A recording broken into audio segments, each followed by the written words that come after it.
I'm Matt Mills for Xtra. Joining me today is novelist John Irving. His latest book, his 13th novel, In One Person, is out this week. John, thank you very much for joining me. Thank you.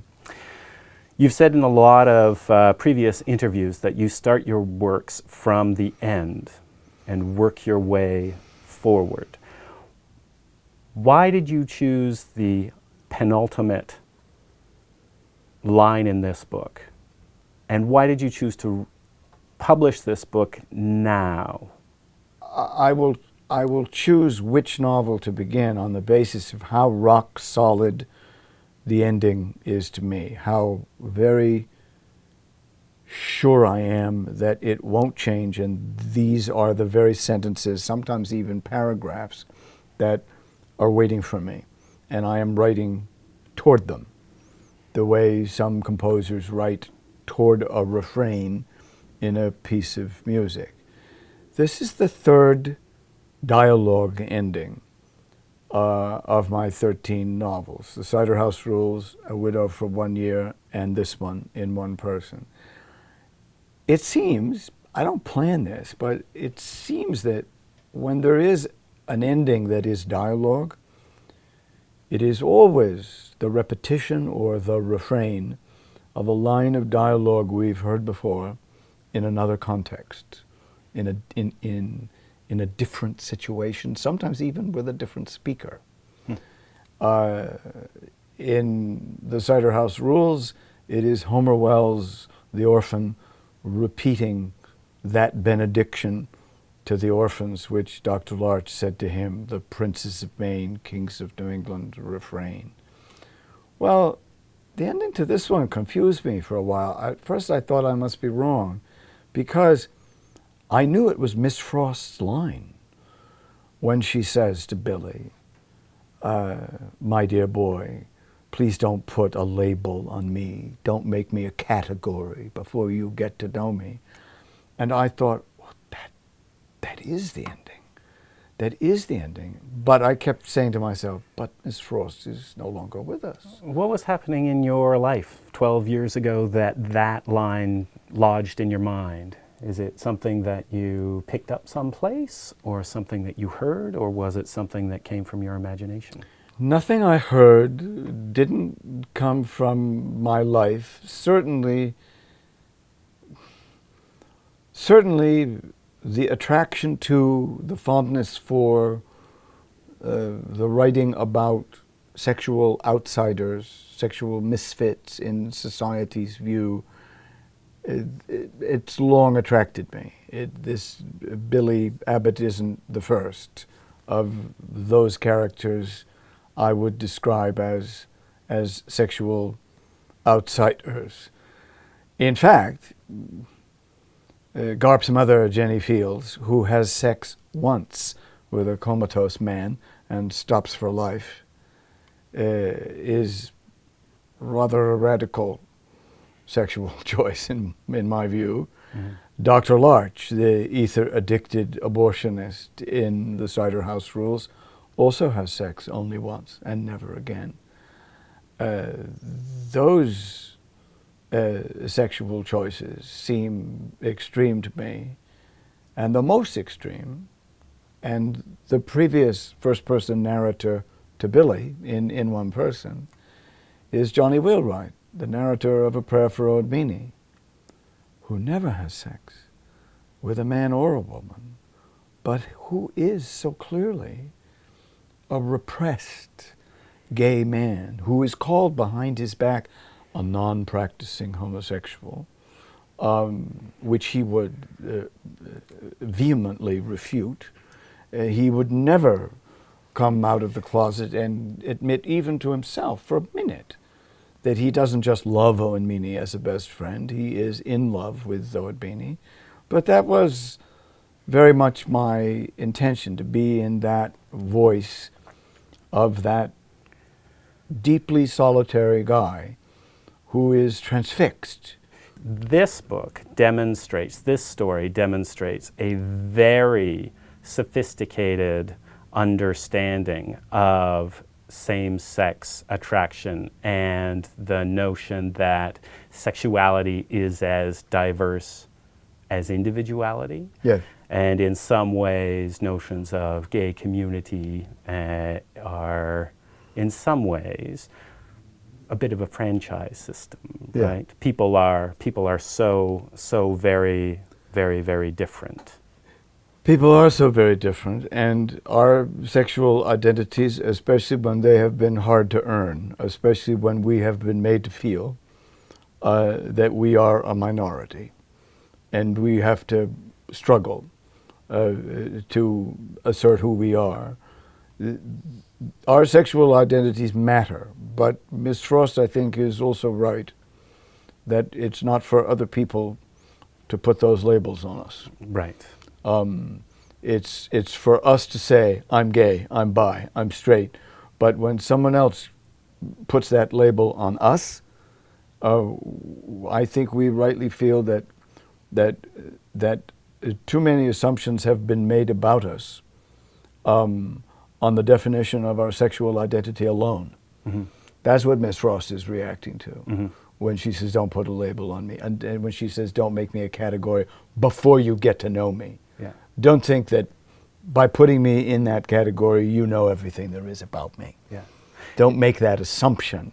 What's interesting, about Owen Meany is, at the time that book was published in '89, not a single interviewer in the English language, that would be UK, US, Canada, not a single interviewer asked me about Johnny Wheelwright's sexuality, about this rumor that riles him up about being the non-practicing homosexual, which is mentioned more than once, and irritates him so. Yeah. Nobody asked me about it. When I went to Europe and the book was translated, everyone said, well, so he's one of those closeted gay guys, right? He's never coming out, right? It was presumed, but nowhere in the UK, nowhere in the US, not in Canada. This is '89, right, when it was first published. What's very interesting is nowadays, that book is taught widely in high school advanced placement English courses. And I visit a lot of high schools and prep schools where, juniors and seniors of high school age are reading that book, and it's often the first book of mine they've read. It's the first thing they ask. Whether or not A kid, they say, Wheelwright was a gay man. yeah, they say, is he one of those sort of old closeted gay guys of your generation who just like never came out? See, for Is me, that when who that is? Yeah. And that's an interesting change, isn't it? I mean, because no one, and I had to wait until that book was translated, 90, 91, and I was going to Europe for various translations. Then journalists asked me about it, or there they asked me about it. Huh. Not once here. Yeah. Not once. Yeah. What I've often said in the case of this novel, connected to this, is that growing up in an all-boys school environment at one's sexually formative, in one's sexually formative years, preteen, going on teenage years, my memory of being prepubescent and coming of age sexually was that my attractions were all over the place, to girls my own age, to mothers of my friends, occasionally, terrifyingly, to older boys on the wrestling team. And my fear that I might be gay, which certainly gay men of my generation feared, mm-hmm. and Edmond Weight, among others, has written about so well, that sense of self-loathing you were made to have if your sexual attractions were not normal or correct. Well, what really tipped the scale for me was that my first actual girlfriend, that is of my initiation, was quite common at the time, so afraid of getting pregnant that she permitted only anal intercourse, which I quite like.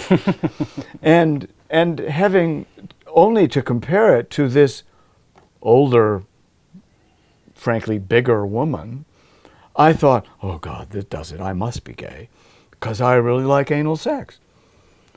Not even being savvy enough to realize, yeah, well, okay, so you were 11 and the woman who had sex with you was in her 20s, and maybe that's why. Mm-hmm. But so it isn't autobiographical yet.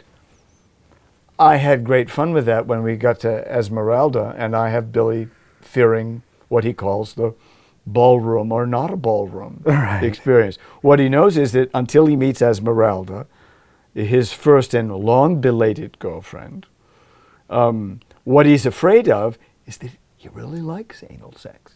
Yeah. And therefore, what's this other thing going to be like? Mm-hmm. I notice Edmond Weight is listed in the acknowledgments in the back of the novel. You're on record in a lot of places saying that you are a fan of his of work and know him. We're old friends. Did you call him up and say, I'm writing this novel. Tell me everything you can. Tell me if I'm on the right track. Do I have it right? Am I portraying? Actually, it was more fun than that because I had written something about City Boy in the early summer, late spring of 2009, when I was still looking at this novel as one of the boxcars in the station, and I didn't know for sure if it was going to be the next one or if it was going to be another one. And right around that time that we were exchanging emails, Edmond wrote me about Jack Holmes and his friend, his new book. We began our books in the same month, actually. But he finished his sooner because it's shorter. That's what I tell him. Anyway, he writes more. He writes faster than I do. Anyway, he said, while I'm writing this book, he said, maybe you'll read it when it's in manuscript because it's about this relationship between a straight guy and this gay guy, and I'm struggling over the straight guy for this reason and that reason. And I said, well, you think you have a problem. I'm thinking about this book about this bi guy who's in love with this transsexual woman. He doesn't even know she's a transsexual, and I can't figure out whose point of view to be in. But the point of view of the transsexual is terribly daunting.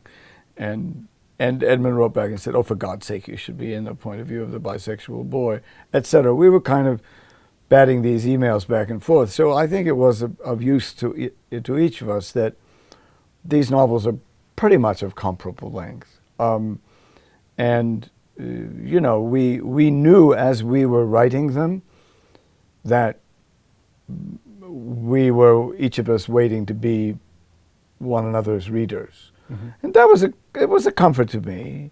The most important coincidence, and it is a coincidence, is that 12 years ago, when I laid out the architecture of this story, who Billy was, who Kittredge is, how long we wait to know who Kittredge really is, who Elaine is, when Miss Frost dies, how old Billy is when he meets G, what are the circumstances of meeting Kittredge's son. The whole architecture is 12 years old. 12 years ago, I did not know I would have a gay son. 12 years ago, I did not know.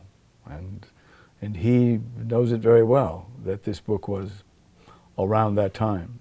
But when I began writing this book in 2009, I very much knew that my youngest son was gay. I was very proud of him for coming out.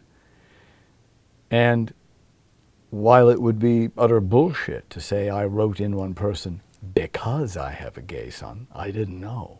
And the book pre-existed my knowledge of that.